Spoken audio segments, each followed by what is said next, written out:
Let us rise for the gospel of the day.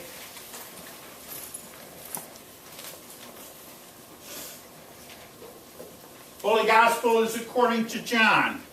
Glory to you, Lord. I've added 3 verses at the beginning of the reading for today. Jesus said, "I will not leave you orphaned. I am coming to you.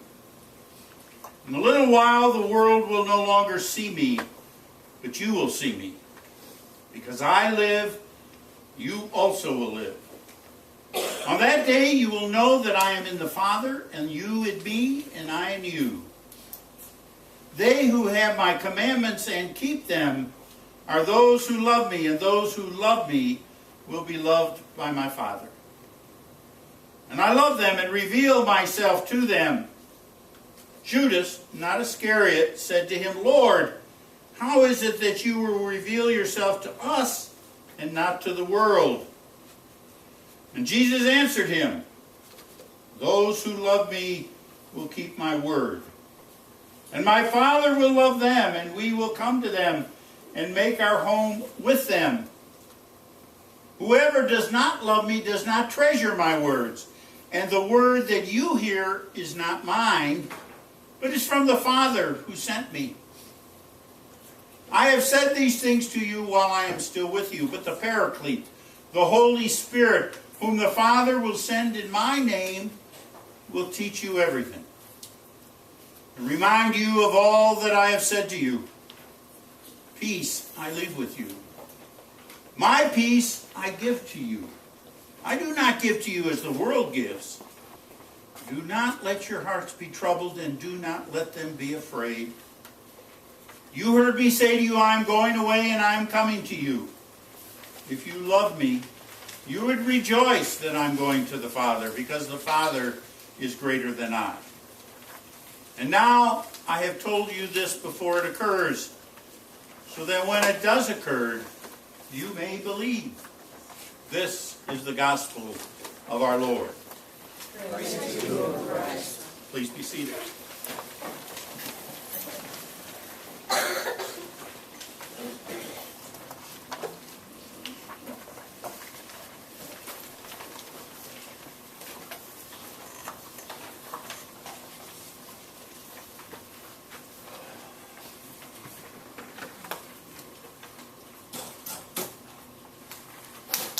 In the Gospel of John, the author has Jesus talking to his disciples for a long period of time in the upper room before he goes to his death, before he is crucified. Sometimes we call that the Great Discourse, which takes 3 chapters of John, 14 through 16. In fact, if you've got one of those Bibles that has Jesus' words in red, those 3 chapters are almost solid red. And Jesus is talking to his disciples, trying to give them encouragement because he knows what's going to happen. Trying to give them hope, and trying to give them direction on where they can go and what they can do and who they can be as followers of Jesus.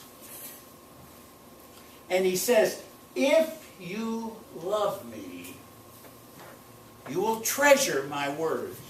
Keep means to hold in and be dear and embrace the words of Jesus. Now it's interesting when we think about it. At the time of Jesus, his words were not in writing. His words were spoken, and the people remembered them. Fortunately, they remembered them enough to put them in writing so that we can read them.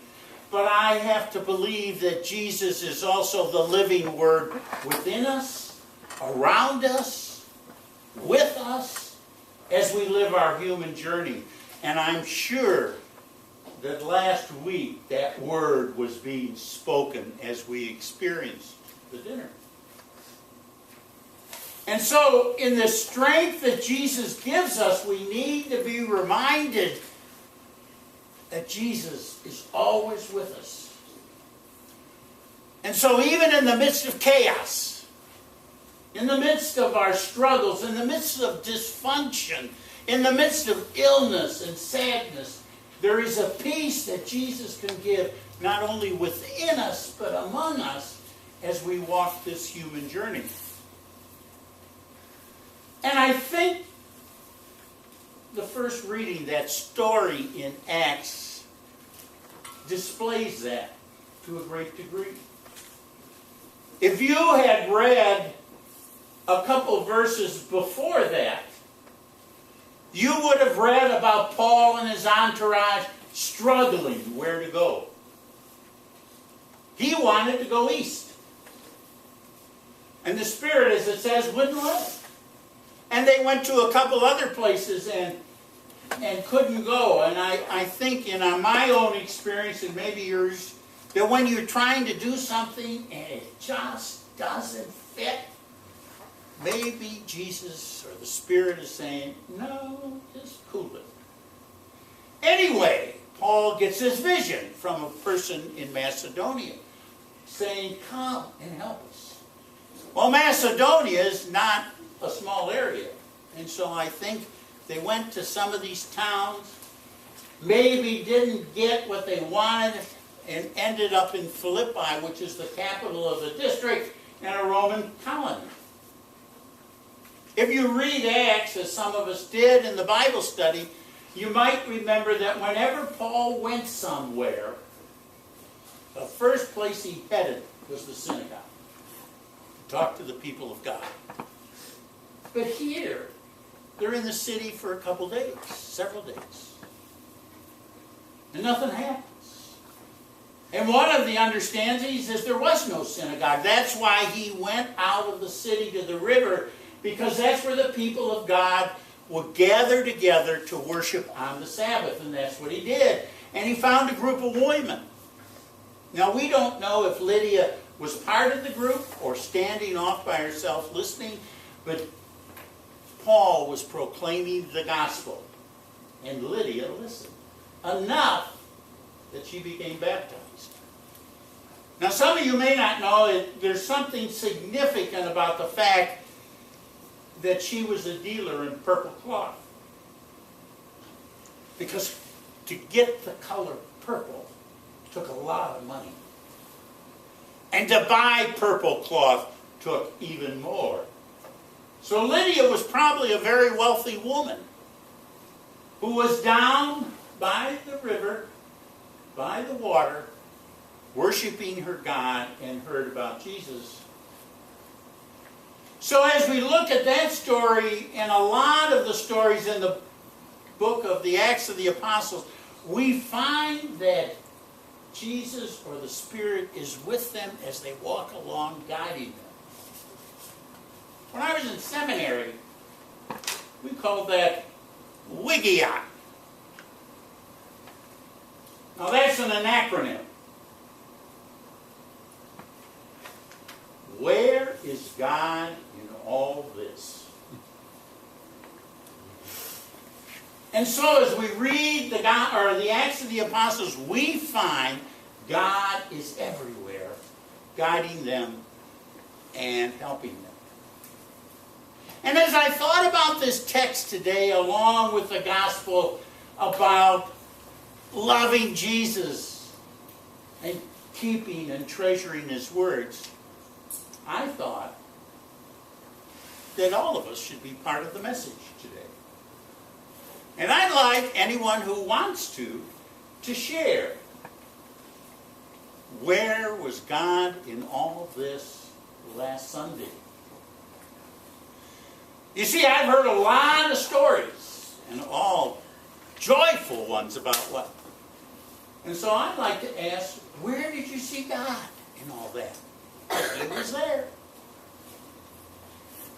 So we'll either have a Quaker meeting, or some people can share if they want to. Lucy. I would say he was there in the support from all of us, who almost everybody was there working, which I thought was just absolutely marvelous. Plus the kids, which we've already mentioned. we were loving one another. Yes. Carrie, yeah.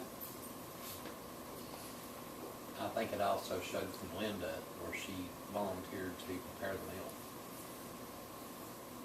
With God. See, we have a hard time using the word God. Sharon. I thought it was wonderful that local churches, not just Lutheran churches, but other churches, their pastors or members of their church came in to be with us and to eat with us. I thought that was, the concept of community. They came in as community to be with us, and I thought that was wonderful. Powered by God. Go get powered by God. Yeah. Shane. I wasn't able to be here, but I heard that the other Lutheran churches came to help too. One did, yeah. Yeah. And speaking of helping, I think there are two ladies sitting on the back row that came and helped that are not the first time I've ever seen them in this church. Sylvia and Carolyn enjoying it.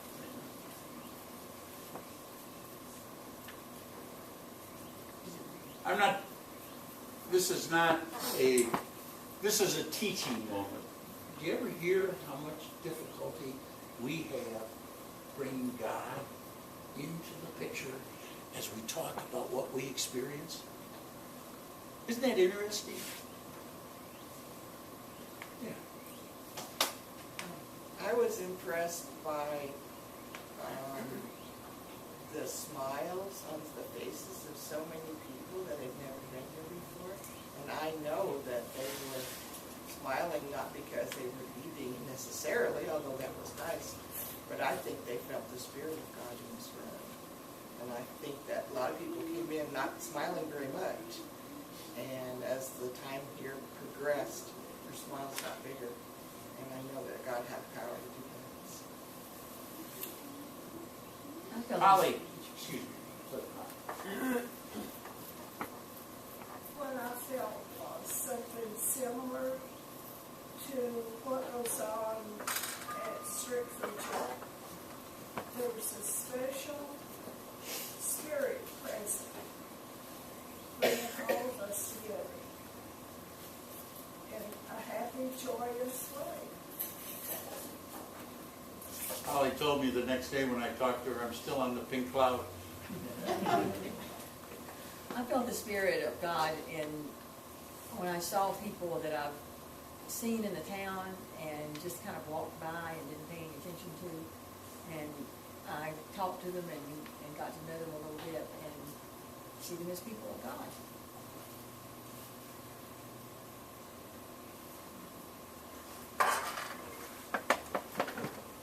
Anyone else? I really like what Polly said, and that is that, it goes back to when two or more are gathered in my name, I am with you, and the time went really fast. But during the entire time, you could feel the presence of God in the sharing of what was going on.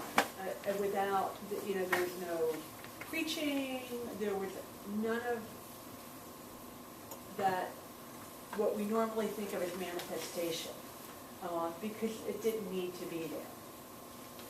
Just the people and the presence was enough. And I also think it really helps demonstrate that it's not about a place, it's about being and doing. Yes, thank you, Flo. When I was talking, and some of you may know this, when I was talking to the superintendent of schools, we sent out 2,500 flyers. He said, "What's your message?" And I said, "We're just going to be there. That's our message. And hope we will show love to everybody." And I want to say personally that it is an honor and a joy to serve you and be part of this community of faith. Personally. You demonstrate so much the love of God. And that was demonstrated last Sunday. And even in the extent that at the end, I had to leave and go to a revival meeting. And this place was halfway clean before I left. It was incredible. Everyone just kind of, no one had to ask anybody. We just did it.